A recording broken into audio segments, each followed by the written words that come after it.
পার্সেলে কি আছে সত্যি কথা জানি না, দেখা যাক কি আছে। পুরো ভিডিওটা দেখো তাহলে বোঝা যাবে। হ্যালো, আজকে প্রথমবার রিওর কোনো পার্সেল তোমাদের আনবক্সিং করে দেখাবো। অনেক এসছে, সেগুলো দেখানো হয়নি, ওই নর্মাল জামা কাপড় এগুলো। তো আজকে একটু ওর অন্যরকম জিনিস এসছে, তার জন্য ও ভীষণ এক্সাইটেড, কিন্তু ও ওপেনিং করবে না, ওর দাদা ওপেনিং করবে। তো চলো দেখা যাক ডোরো ওপেনিং করে কি বেরোয়। খুলে ভালো ভাই জিনিস, ওই দেখ ওস্তাদ আগেই খুলে ফেলছে। ও এক্সাইটেড, হ্যাঁ ও খুব এক্সাইটেড হয়ে পড়ছে। কি আছে মামা? পিন নেই, এটা খেলনা তো, এটা তো কালার বক্স। এই দেখ বল, তুমি খেলবে?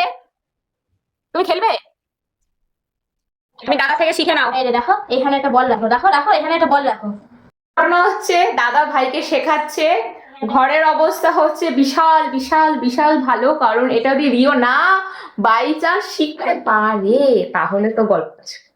তো চলো দেখা হচ্ছে নেক্সট ভিডিও। টাটা।